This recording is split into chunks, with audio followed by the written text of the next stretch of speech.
Nova le soir. Changer de disque avec Charline Roux. Le film documentaire qui t'est consacré sort le 17 juin, est-ce que tu es stressé à l'approche de la sortie ? En fait, je vais être honnête, le stress, qu'est-ce que c'est ? C'est une émotion. Est-ce que c'est utile ? Je sais pas. Moi, le stress, j'ai pas vraiment l'impression de le ressentir. Depuis que j'ai commencé ce game de l'influence, je me nourris en fait de voir les gens heureux en fait en voyant mes vidéos.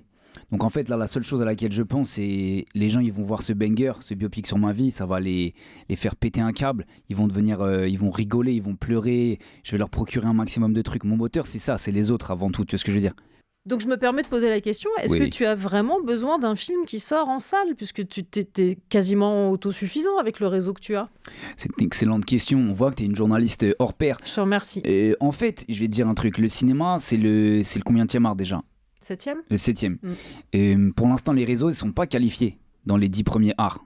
Le jour où les réseaux ils seront qualifiés dans les arts, dans le top 10, je me dirais ok, ça va. Mais là, je me dis, il y a moyen que quand même je rentre dans le top 10 des arts. Et le 7e art, c'est pas mal. Après, c'est quoi le numéro 1 ?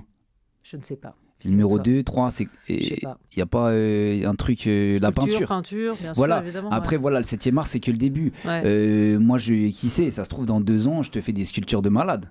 Ça se trouve, je te fais des peintures, mais de grands maîtres. Et je sais pas, moi, mon objectif, en fait, c'est le numéro 1. Donc là, 7e art, c'est bien, mais dès que je suis dans le premier art, là, j'ai gagné, je suis le king. Vous l'aurez donc compris, c'est un performeur que je reçois aujourd'hui dans ce studio. On va marquer une pause musicale. Un titre qui me semblait plutôt bien talé. Est-ce que David Bowie, ça te parle ? Attends. Le titre, c'est Fame. Bah, tu sais quoi, on l'écoute. Je pense que ça tira et on en parle juste après.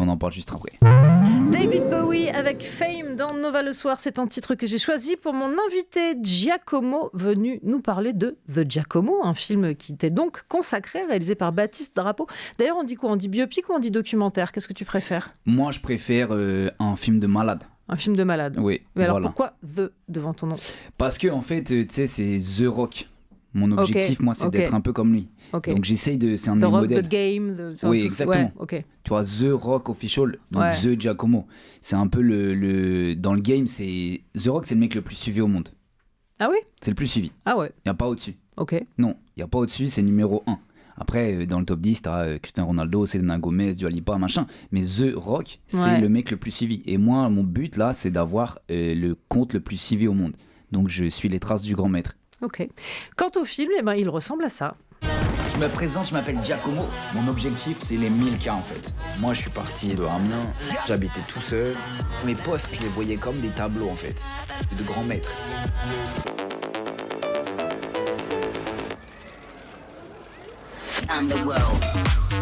Giacomo, c'est quoi son problème ? Comment tu fais pour avoir 1000K ? T'achètes du chocolat ? Oui. J'ai capté le truc. C'est Giovanni, hein ? Giacomo. Ah, Giacomo, oui. Vous avez été acheté par Dubaï, non ? Jamais de la vie. Ah bon ? Sinon, je me serais vendu. Vous avez reconnu les voix, entre autres, de Benjamin Castaldi, Michel Simès, de Natou. On le disait et on l'entendait dans ce petit bout de bande-annonce. Giacomo, t'as grandi à Amiens, ce qui nous fait au moins la région en commun, parce que je viens également de Picardie. Ah oui. Quel genre d'enfance est-ce que toi, t'as vécu ? En fait, il faut faire la différence entre l'enfance que j'ai vécue pour de vrai et l'enfance que je crois avoir vécue. Ouais. Entre les souvenirs et la réalité, il y a plusieurs pas, si tu vois ce que je veux dire. Donc moi, mon souvenir, je sais pas s'il est réel, mais j'étais en fait un peu à part. J'étais un enfant qui avait pas forcément énormément d'amis, j'avais du mal à sociabiliser avec les gens. J'étais vraiment dans une catégorie que j'aimais pas. On va dire des losers. C'est-à-dire qu'à l'époque, tu n'étais pas parmi les plus populaires. Exactement, j'avais une popularité proche de 0. Et quand les réseaux sont arrivés, je me suis dit, tiens, il y a peut-être un chemin à tracer dans un monde qui est peut-être pas le même monde, pas le monde réel, mais un monde qui pourrait peut-être me rendre heureux. Et j'ai commencé à trouver ma voie là-dessus. Et quand j'ai commencé à avoir les premiers followers, les premiers likes, j'ai capté que en fait, je pouvais aussi exister. Je pouvais avoir des amis. Et donc de l'enfance à l'adolescence, puis à l'âge adulte, c'est grâce à une communauté que j'ai su me construire. Mais tu te rends compte que de fait, tu restes dans le même modèle que dans ton enfance, puisque tu dis que de ton enfance, tu as des souvenirs dont tu ne sais pas s'ils sont réels ou vécus. Là, dans le monde de l'influence, tu vis quand même à cheval entre un monde réel et un monde relativement virtuel. À cheval, je sais pas, mais ou tout autre moyen. Non, en vrai, moi, je suis plus en trotte électrique, parce que là, j'ai vu l'autre jour, il y avait les gardes républicains, machin et tout, avec les chevals. C'est tombé la galère. Tu te déplaces avec un cheval, toi? Bah non. Voilà. Je sais pas où le ranger, surtout. C'est trop une galère. Pour parquer ton cheval, faut aller dans une grange. Comment on appelle l'endroit des chevals? Une écurie? L'écurie. Ouais. Et va trouver une écurie à Châtelet. Pas pratique. Belle galère. Donc moi, c'est vrai, t'as raison, il y a la réalité, il y a des trucs Mais avant toute chose, le plus important, c'est que tu sois heureux. Donc en fait, si t'es plus heureux en créant un compte et que c'est pas exactement toi, et du moment que t'es la meilleure version de toi-même, c'est ok. C'est un truc qui revient souvent, ça, la meilleure version de soi-même. On va continuer d'en parler. Tu as choisi d'écouter un titre de Niska. Oui. Dans ta playlist? C'est lui le numéro 1 dans ta playlist? C'est pas le numéro 1 dans ma playlist. Numéro 1, c'est moi-même. Mais lui, il est dans le top 10, Allez, on écoute Réseau. Niska dans Nova le soir avec Réseau, puisque c'est un des titres qui figure dans la playlist de mon invité Giacomo, qui est donc venu parler du film qui sort le 17 juin et qui lui est consacré. Je voudrais qu'on revienne sur ton parcours. À quel moment de ta vie le monde de l'influence est devenu un goal? Où tu t'es dit, bah voilà, c'est ça ma voie? C'est une bonne question. En fait, il y a eu comme une révolution. Il y a eu la révolution de Copernic. La Terre est plate, non, elle est ronde. Il y a eu la révolution industrielle. On a commencé à produire des dingueries. Et il y a la révolution des réseaux. Et moi, je l'ai senti venir, la révolution des réseaux. Je devais être adolescent. J'ai commencé à capter qu'il se passait un truc. Moi, à la base, j'avais un Skyblog. Et j'ai commencé à capter qu'il y avait vraiment des gens qui préféraient être sur les réseaux sociaux que dans la vraie vie. Et il y a un moment où en fait j'ai commencé à poster des vidéos et j'ai ressenti une sorte de bonheur quand je commençais à voir les cœurs. Tu sais, quand tu cliques sur un like, c'est un cœur. Le cœur, c'est quoi? C'est l'amour. Et qu'est-ce qui rend heureux dans la vie? C'est l'amour. Donc les réseaux, ça rend heureux. Mais tu vois, ce que tu dis, ça me fait penser, je sais pas si tu avais vu le film qui était sorti avec Pierre Ninet qui s'appelle Gourou, et dans ce film-là, le personnage du gourou parle justement des likes et du nombre de followers et du fait d'y être très attaché, comme de la cheap dopamine. T'es d'accord avec ça? En mode c'est éphémère, quoi. C'est-à-dire t'es content l'espace d'un instant, mais ça dure pas en fait. Oui, mais si tu calcules, si tu fais énormément de moments éphémères, tu fais tout le temps des moments éphémères, et tu vis dans un moment éphémère tout le temps, plein de moments éphémères, en fait t'es heureux tout le temps. Ouais, mais c'est fatigant, non? Après, je te cache pas que pour arriver au top, c'est fatigant, hein. La vie elle est pas facile. Tu sors dans la rue, t'as un bus qui passe, hop, il te ramasse.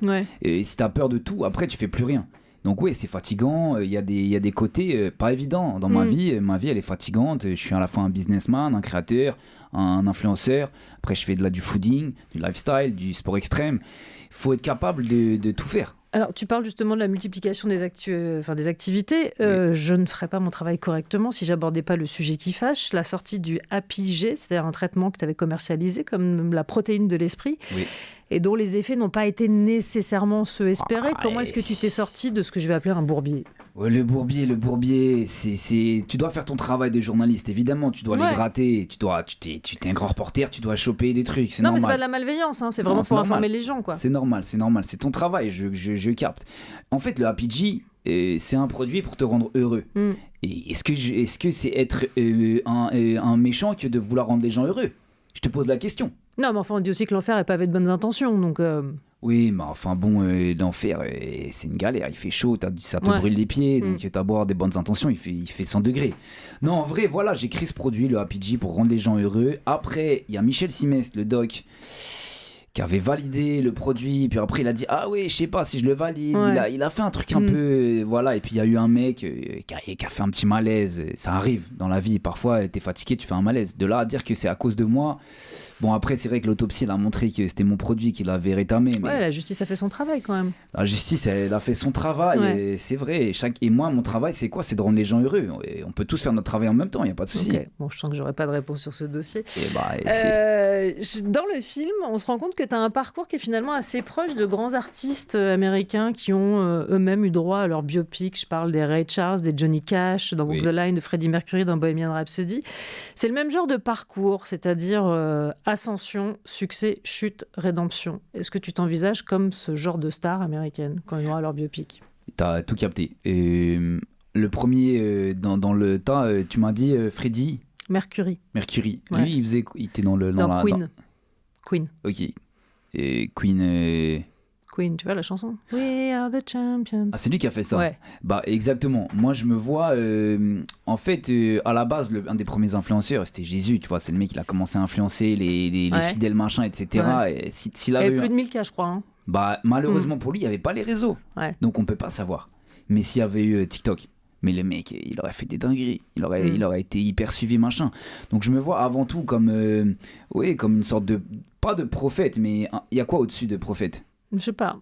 C'est chaud prophète quand même. C'est une grosse responsabilité, Giacomo. Je pense qu'il faut... Une légende, si tu préfères. Légende, ça me semble plus adapté. Un mix entre légende, icône, un truc vraiment énorme. Donc en fait, et tu parles de rédemption.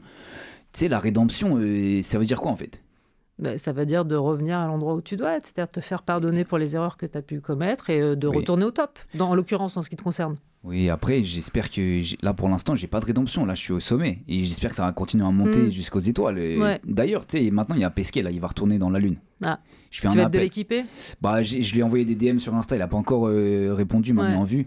Donc, Thomas Pesquet, si jamais tu entends cette émission-là, hésite pas. Moi, je suis bouillant pour venir dans la station spatiale. Tu es prêt à subir la prépa et tout ça ? Let's go. Ouais. Je mets tout sur mon live, je fais des lives tous les jours, on se fait une prépa de malade. Tu crois que ça passe très bien là-bas ? Ah ouais, eux ils ont la 6G. Ah ouais, ok. Oui. Les effets de la digital detox que tu as suivi ? Oui, bah en fait, c'est une bonne question pour tous les... J'ai même pas mis de questions, je savais que tu allais y aller tout seul. Tu savais que j'allais plonger dans le truc.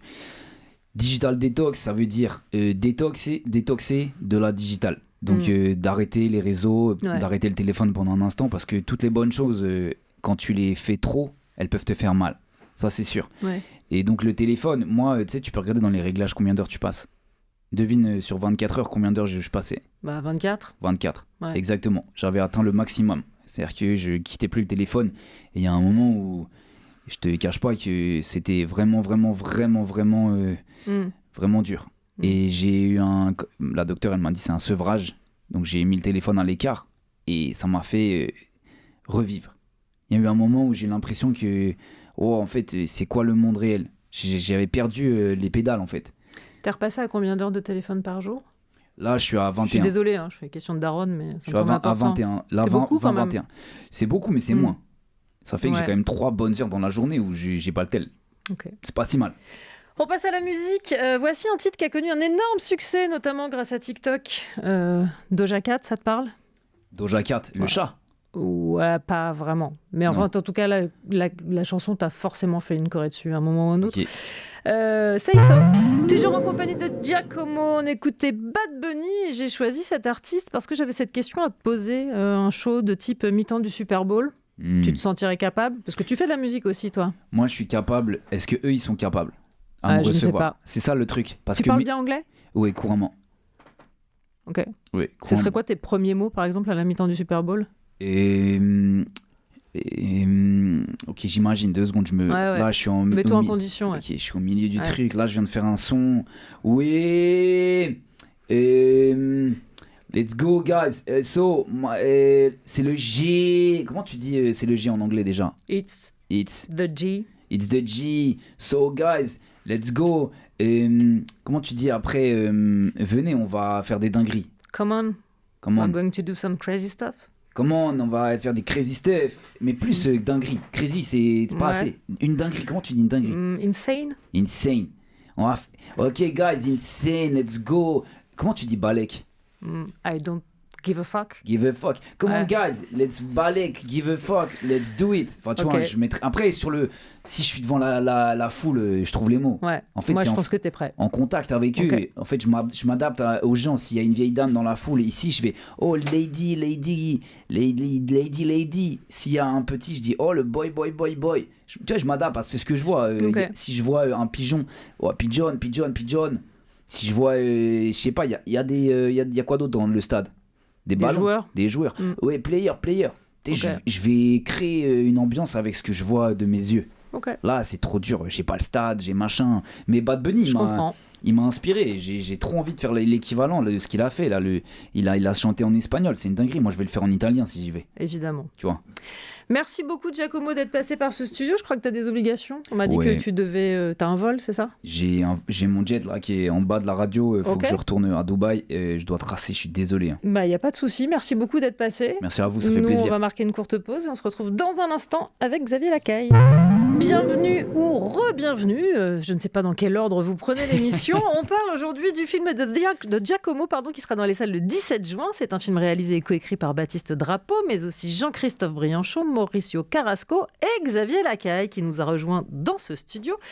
Xavier, on te connaît entre autres pour ton rôle de Samy dans la série Parlement, Damien dans Miskina, tes travaux comme scénariste, notamment dans Validé, et nouveau personnage. Oui, Giacomo. Tout à fait nouveau, autre univers, autre personnage, le monde de l'influence, un influenceur, ouais. Comment est-ce qu'il est né celui-là ? Alors en fait, on a commencé à écrire un film donc avec Jean-Christophe, Mauricio et Baptiste qui se passait sur une croisière dans lequel il y avait un personnage d'influenceur. Ouais. Et on écrivait ce film, on est parti faire une croisière pour se documenter. C'est des grosses croisières où tu as 6000 personnes sur un bateau, où vraiment tu fais des escales très touristiques. Et en fait, c'était un univers, c'est un univers qui est assez horrible.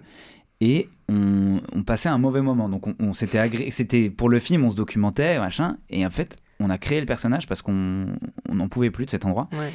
Et donc j'ai commencé à faire cette coupe.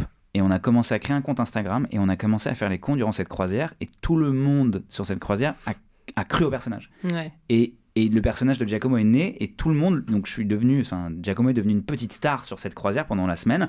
Oh Giacomo, machin.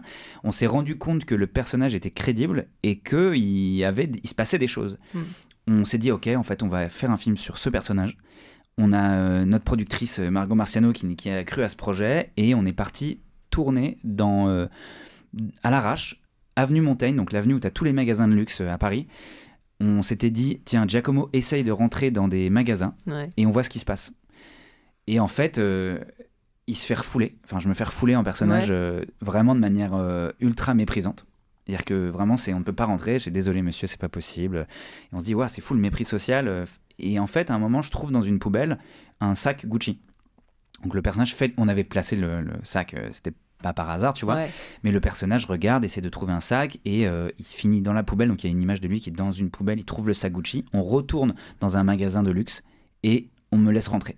J'arrive à négocier de ressortir de ce magasin avec un autre sac et en fait là on rentre dans tous les magasins de luxe et les gens se disent en fait c'est un vrai influenceur qui a des sacs, qui a des collabs et tout, donc et je me suis fait accueillir dans tous ces magasins. On s'est dit c'est Pretty Woman en 2026 avec un influenceur et on a commencé à réfléchir à ce film sans écrire de scénario à proprement parler, vu que tout est improvisé.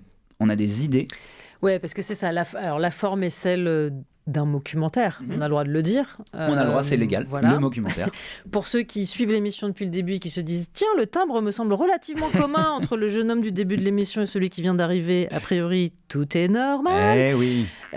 Donc tu disais, il y a une grande partie d'improvisation, mais qui tient à la forme. J'imagine que vous aviez des situations et qu'après, il a fallu que tu te lances. Et c'est un exercice hyper périlleux. Et je dois dire que moi, je suis hallucinée par la manière dont tu tiens merci, ce personnage. Merci. Ouais, c'était vraiment périlleux, mais j'avais jamais ressenti dans des séquences, j'avais déjà improvisé dans des scènes avant, tu vois, mais j'avais jamais ressenti ce truc de genre, on peut pas couper, parce qu'en fait, c'est des situations du réel avec des vrais gens qui ne jouent pas, qui sont dans leur... Tu vois, les influenceurs ou les personnalités dans le film, il n'y a pas de texte. Donc en fait, on voit ce qui se passe, c'est le réel. Il n'y a pas de « ok, coupé, on la refait ». C'est la situation qui nous amène quelque part et je ne sors jamais du personnage, évidemment. Non, mais il parle beaucoup. Oui, mais il parle énorme. Occupe le terrain, Giacomo. Il est insupportable. Alors, il est insupportable et en même temps, on ne peut pas s'empêcher d'avoir une petite tendresse pour lui parce qu'il y a un équilibre à respecter, moi, je trouve, dans ce genre d'exercice. Il est un peu naïf. Il est un peu teubé, mais il n'est pas complètement méchant, en fait. Non, absolument. Il a juste une envie qui est très universelle, c'est d'être aimé et reconnu.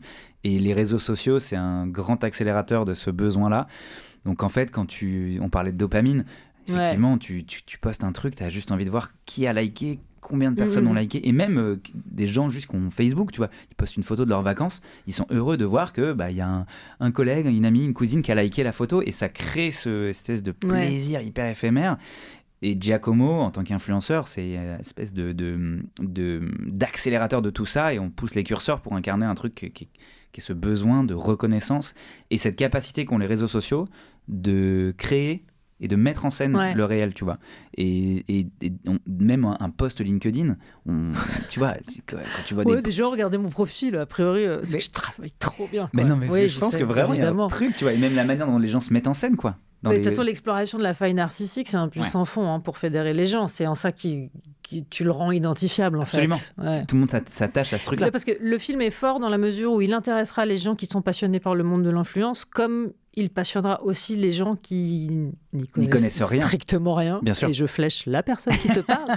Mais non, mais je trouve que c'est vraiment une des grandes forces du film, en tout cas. Bah, on a eu envie de ne pas se moquer et d'être assez proche du réel. Et on a travaillé assez tôt en parlant avec beaucoup d'influenceurs, dont Bastos, qui était consultant sur le film, qui est un vrai influenceur, et qui nous a un peu ouvert les portes de cet univers-là. Et en fait, on s'est beaucoup documenté. Et on ne voulait pas faire jouer aux influenceurs un rôle. On leur a juste dit, c'est la vraie vie. Il n'y a rien à préparer, il y a rien... Répondez aux questions de ce garçon. Ouais, c'est une situation du réel, c'est un influenceur qui vous approche, il veut à tout prix réussir, il est obsédé par la réussite et par les followers, donc vraiment il veut gagner, être connu, être célèbre. C'est juste ça, c'est son parcours et on fait confiance à la réalité. Donc c'était effectivement périlleux parce que on s'attendait à rien à chaque fois, quoi. On espérait que ça allait marcher. Par chance, les choses se sont bien déroulées, on a réussi à trouver des scènes, il se passait des trucs complètement imprévus dans plein de scènes. Il y a des scènes, une scène du film avec un enfant qui n'était pas prévu, celle du début où en fait on était en train de tourner une scène à moitié en caméra cachée dans un restaurant italien, et puis il y a un gosse qui croit me reconnaître, il débarque, il fait « Ah, j'adore vos vidéos, machin », alors que Giacomo n'existe pas, donc il ne peut pas avoir reconnu ce mec-là.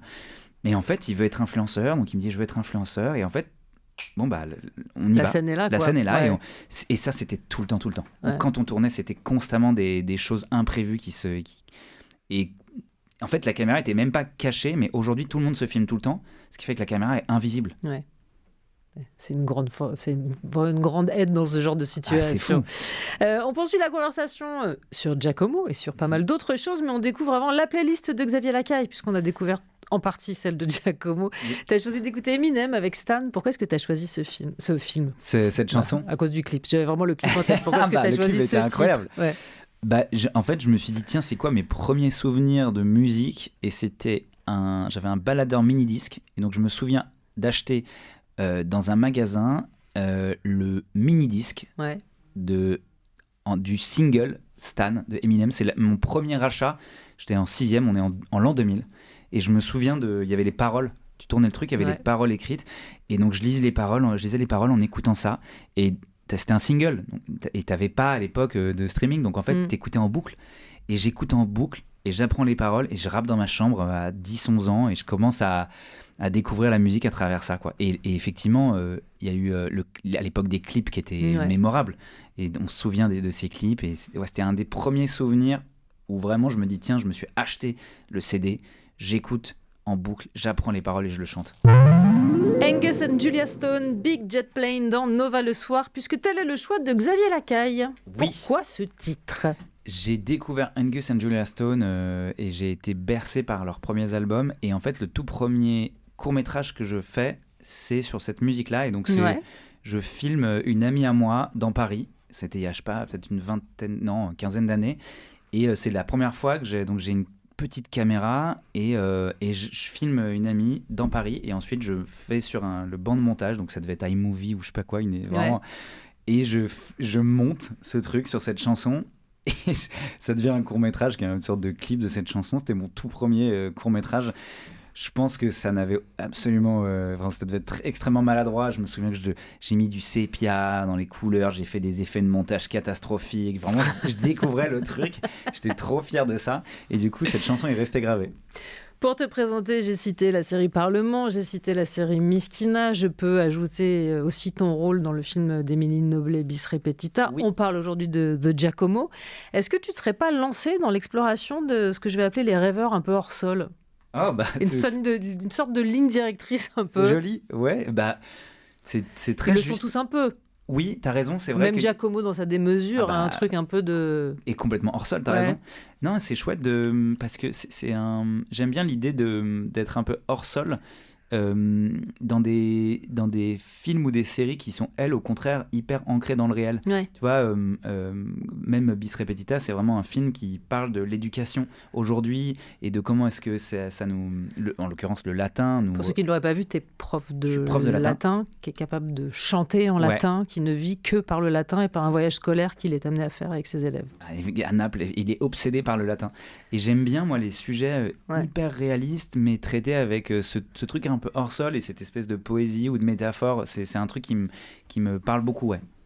Puisque je parlais de choses un peu étranges, ou en tout cas, est-ce que la promo de Giacomo n'est pas en elle-même un truc en plus, un rôle à jouer, puisque tu es obligé de te dédoubler pour toute la promo.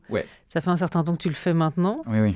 C'est un délire, c'est un gros délire, c'est hyper intéressant de faire ça parce que on a envie de pousser le projet jusqu'au bout et de voir, et c'est vrai que le personnage de Giacomo est quand même un peu crédible malgré la folie qu'il a, il y a des gens qui y croient et ça me fait plaisir moi d'amener les choses jusqu'au bout, de se dire tiens la fiction des réseaux sociaux elle existe vraiment dans la vraie vie.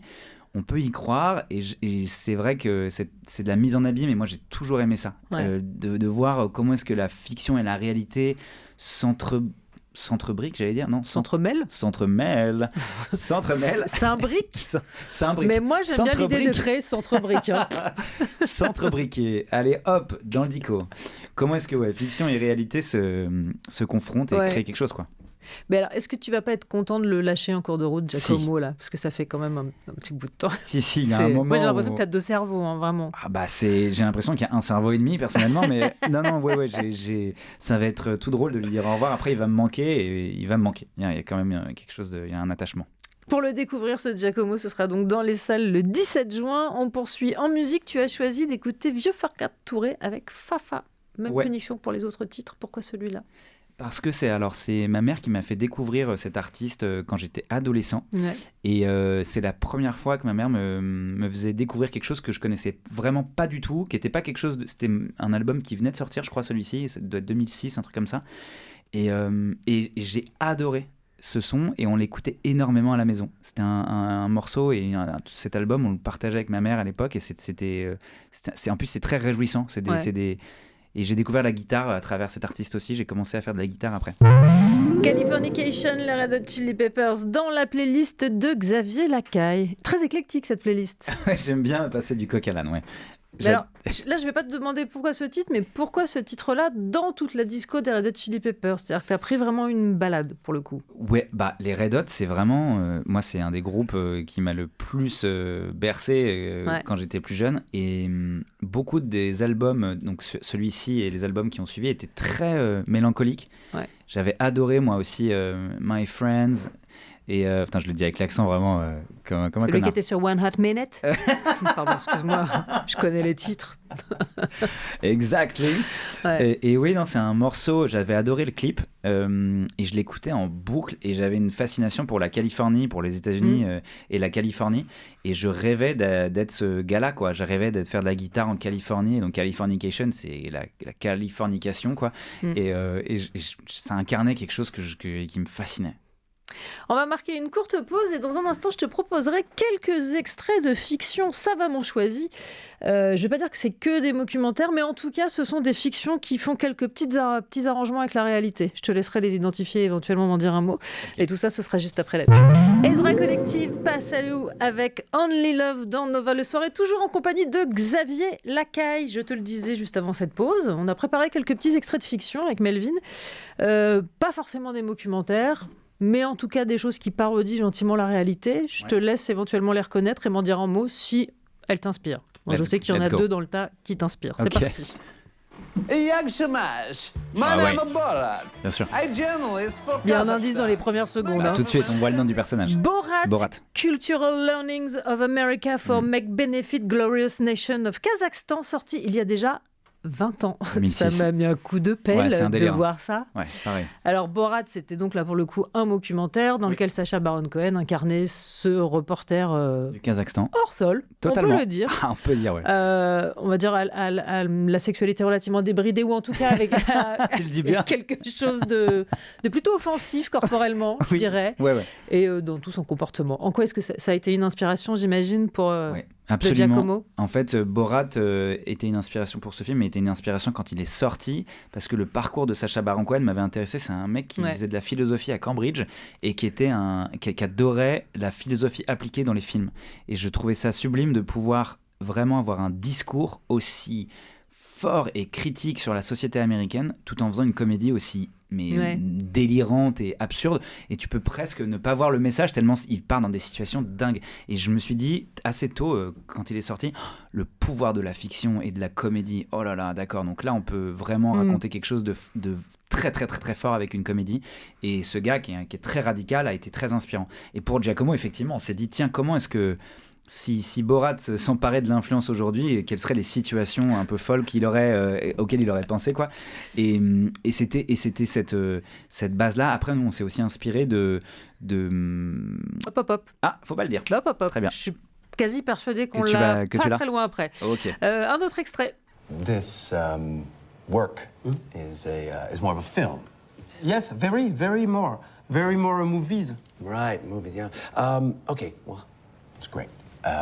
But here at the channel, we do TV series, okay? Shows. Oh, okay. Show right? TV from Starsky and Hutch. Oh, I love Starsky I and love the Hutch. Frisée. Celui qui love the Frisée, c'est Éric Éric Judor, bien sûr. Et bien c'est Platane, série. Super. Alors, pas tout à fait un documentaire, mais quand même un peu. C'est-à-dire qu'Éric Judor, il joue une version un alter à peine ego romancé de lui-même.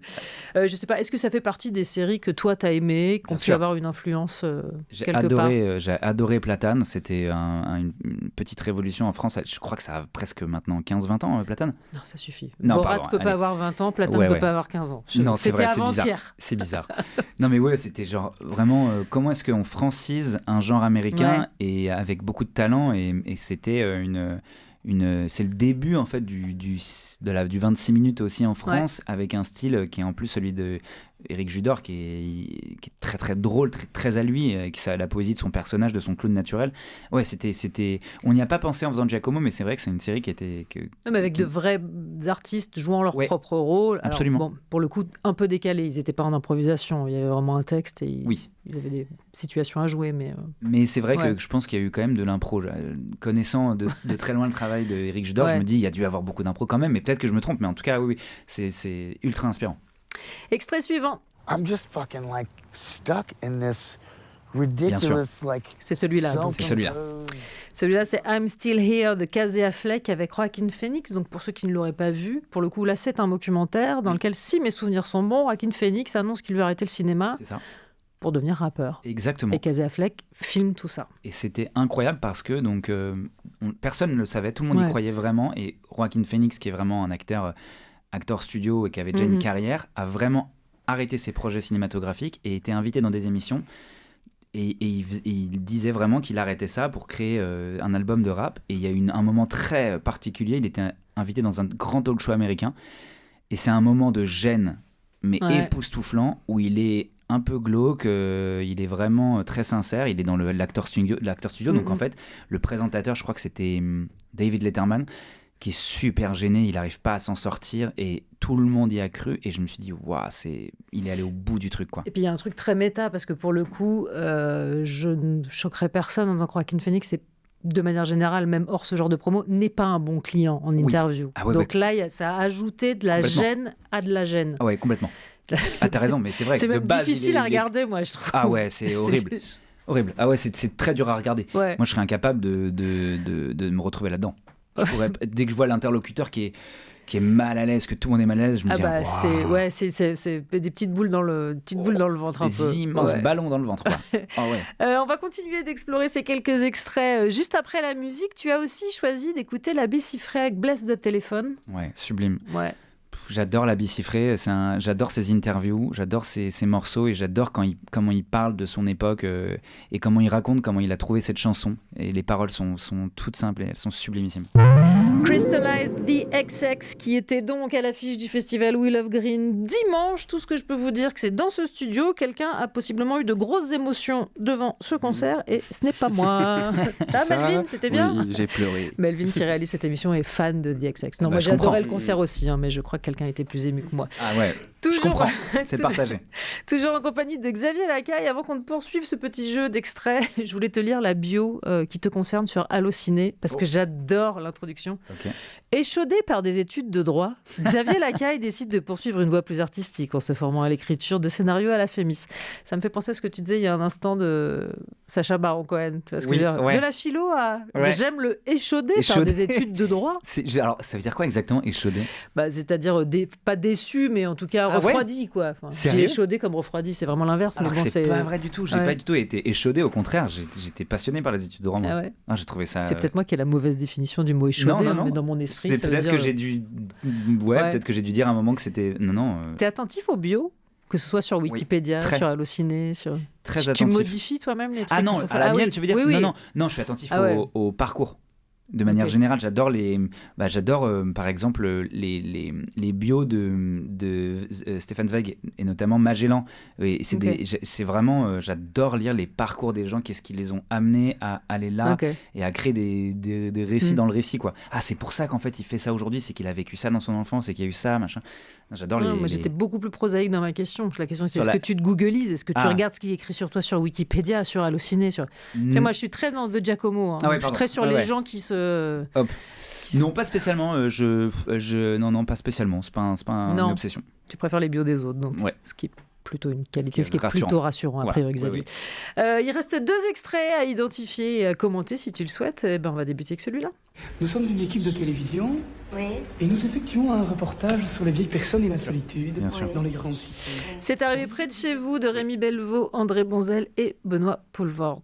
Excellent. Est-ce qu'il n'y a pas un côté matrice européenne du documentaire avec ce film, alors qui pour le coup était dans un registre vraiment pas câlin. Ah ouais, très très sombre. Mais t'en as des souvenirs toi de ça? En fait j'ai des souvenirs de choc. Je me souviens de scènes où vraiment je me dis c'est vrai, qu'est-ce qui se passe, et je me souviens vraiment de choc. Et c'est intéressant comment la fiction te choque et te fait perdre pied. Moi je savais pas si c'était vrai ou pas, parce que c'est assez ancien ça, c'est pareil. Ouais, bien sûr. Je devais être un peu jeune et à mon époque ça avait été un gros choc ce film. Tout le monde se disait mais est-ce que c'est vrai, est-ce que c'est pas vrai? Et heureusement que c'est... Valait mieux que ce soit plutôt pas vrai. Voilà. Film culte. Il y a eu un avant, un après, je pense, dans le documentaire européen, comme tu dis. Et enfin, dernier extrait. It's a little bit different now though because Gareth Ricky Gervais. Voilà. On parle beaucoup ici de The Office version américaine. J'avais envie de remettre la version anglaise. Ricky Gervais, là pour le coup. Très bien vu. Pur documentaire. David Brent, patron très médiocre. Suivi par une caméra. Absolument. Pareil, il y a quelque chose d'inspirant dans ce genre d'exercice. Ultra inspirant, et qu'on parlait de parcours, The Office UK, donc Ricky Gervais, il a travaillé dans une société, et quand il fait cette série avec Stephen Merchant, il a vécu des expériences dans des entreprises et il veut en parler. En fait, c'est avant tout l'idée de waouh, le monde du travail, c'est ça aujourd'hui. Il faut que je fasse une série qui parle du monde du travail. Et en fait, au-delà de l'humour et de tous les bons souvenirs qu'on a de The Office US et UK, c'est avant tout une série qui parle du monde du travail. C'est la tagline de The Office, c'est An American Workplace, ou en l'occurrence An English Workplace. Enfin, en fait, c'est ça, c'est le monde du travail. Et il n'y a rien de plus fascinant et d'important, parce qu'on passe, je sais plus, je crois que c'est la moitié de notre temps au travail. C'est dément, et 60% je crois des gens sont salariés. Enfin, c'est un univers omniprésent. Et avec ce site très particulier, je crois encore plus dans la version de Gervais que dans la version américaine, qui est cette mécanique de la gêne. C'est-à-dire qu'il y a une vraie agonie dans le... cringe. Exactement, une vraie agonie dans le cringe. Absolument, il pousse les curseurs vraiment au-delà du raisonnable, et c'est son humour. Ricky Gervais, il est capable de ça. Il a un personnage de scène qui est redoutable. Là où la version américaine, elle apporte quelque chose de plus doux et de plus rond, quoi, avec Steve Carell, que je préfère personnellement. Parce que T'es team... je suis... Ah bah non, mais... T'es team Steve? Ah ouais, c'est même plus je suis Team Steve, c'est que je suis amoureux de Steve. Moi, je suis folle de Steve Carell et en même temps, je dois dire que je suis toujours The Office version anglaise. J'aime les deux versions, mais j'aime la cruauté absolue de la version anglaise, car je suis une très mauvaise personne. Ah bah ça, ça dit de toi tout. Voilà, sans lien de cause à effet, quoique, sachez que Xavier Lacaille a aussi choisi d'écouter aujourd'hui Avril Lavigne. Ah ouais. Bien sûr. Avec Complicated. Meilleur morceau des années 2000, ça. C'est vrai ? Ah ouais, Avril Lavigne, donc c'est pour moi une déesse. C'est la première skateuse des années 2000.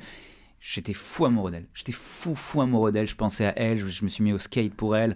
Je connaissais tous les morceaux par cœur. Et il y a des morceaux très très mélancoliques. Et bon, quand t'es adolescent et que t'écoutes des morceaux mélancoliques de Avril Lavigne, tu tombes dans un puits sans fin. Allez. Avril Lavigne Complicated dans la playlist de Xavier Lacaille. Je l'ai vu se réjouir et j'ai pu constater qu'il connaissait encore la chanson par cœur. Par cœur. Je confesse que moi aussi, mais parce que je l'ai chantée à SingStar. Sur jeux vidéo. Voilà. Ce sera tout pour les anecdotes personnelles. J'aimais bien ça. On va marquer une courte pause. On se retrouve dans un instant avec Beyrouth. Beyrouth avec Santa Fe et encore pour quelques minutes en la compagnie de Xavier Lacaille. Alors je le répète chaque jour, c'est le moment de l'émission que je n'arrive pas à pitcher. Donc ce que je fais, c'est que je l'annonce pas et que je pars direct sur le questionnaire parce que c'est beaucoup plus limpide quand je pose les questions que quand j'essaie de les expliquer. C'est comme les jeux de société où on dit tu verras. On fait un tour et après comme ça tu comprendras. Ah, ok. Si tu étais un héros de comédie romantique, qui est dans quel film ? Je pense que ce serait le personnage que joue Joseph Gordon-Levitt dans 500 jours ensemble. Oh, bah oui, évidemment. Si tu étais un super-héros ? Oh, bah un super-héros Batman. Parce qu'il n'a pas de pouvoir magique, mais il s'en sort. Après, bon, c'est quand même un gosse de riche, donc c'est pas ouf. Bah, il est plein de pognon quand même. Il est bourré de pognon. Merde, non, pas Batman en fait. Quelqu'un qui se crée avec... Iron Man, mais pareil, il est bourré de pognon, c'est un capitaliste. Non. Ah, c'est dur, en fait, des super-héros. Le pouvoir ou l'argent ? Qu'est-ce que tu préfères ? Où sont tes valeurs ? Bon, allez, Spider-Man. Voilà, sympathique. Si t'étais un grand méchant du cinéma ? Je ferais Mark Ruffalo dans Shutter Island. Enfin, parce qu'il est pas méchant, mais il est très complexe, quoi. Ouais, Shutter Island.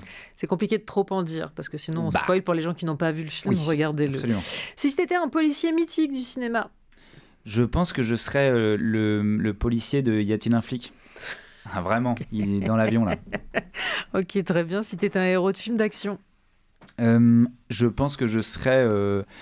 un film d'action, ça compte, c'est fantastique. Action, non, ça compte pas. J'allais dire Le Seigneur des Anneaux, mais c'est un. Si, on peut. Ouais, Boromir. J'ai cru que tu allais me dire Aragorn. Non, Boromir. Ok. Aragorn. Pourquoi Boromir ? Boromir, c'est un personnage que j'adore et bon, spoil, mais c'est quelqu'un qui a un destin tragique et qui se donne et qui est un personnage secondaire. Il n'a pas le destin héroïque d'Aragorn. Boromir, il n'est pas dans la communauté. Non. Il n'est pas dans ceux qui... Non, il est périphérique et il meurt pour eux et c'est un... D'ailleurs, on est d'accord que c'est le même comédien qui joue dans Game of Thrones et qui périt dans les mêmes circonstances. C'est le père... Ok. C'est un destin, quoi. Il a un destin. C'est vraiment... J'ai oublié son nom, en plus, c'est affreux. Moi non plus, je ne l'ai pas. Et enfin, ma question préférée, tout est possible. Qui pour jouer ton rôle dans ton biopic ?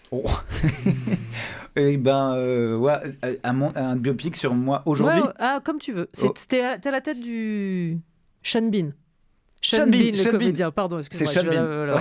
Mais Sean Bean, franchement, Sean Bean qui joue, ce serait incroyable. Non, je te souhaite d'aller...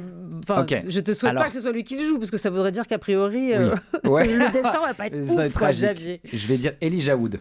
Ah, génial. Ouais, un acteur sous-coté. Qu'on a eu la chance de rencontrer il y a peu de temps, puisqu'il était venu pour le film avec Sarah Michel Gellar. Okay. Il est absolument délicieux. Il a l'air délicieux, ce monsieur. Dire, mais voilà. Il a l'air délicieux. Moi, je prends Xavier Lacaille, starring Elijah Wood. Ouais, c'est bon. Je vais le voir. C'est bon, je prends le ticket. Merci beaucoup, Xavier, d'être passé par ce studio. Je rappelle que Giacomo, ce sera donc, c'est réalisé par Baptiste Drapeau et ce sera dans les salles le 17 juin. Oui. Le comédien principal est formidable. Tu lui feras mes félicitations. Je dirais. Mais il y a un moment où vous vous rencontrez, Giacomo et toi. Écoute, on essaye de faire un rendez-vous, c'est dur. C'est fou, on vous a jamais vu dans la même pièce. Mais c'est ce qu'on m'a dit, c'est bizarre. Bon. Non, mais parce qu'il a un emploi du temps qui est chargé, moi aussi, c'est complexe. Ouais. Merci beaucoup, Xavier. Merci à vous, merci beaucoup. Nova le soir. Changer de disque avec Charline Roux.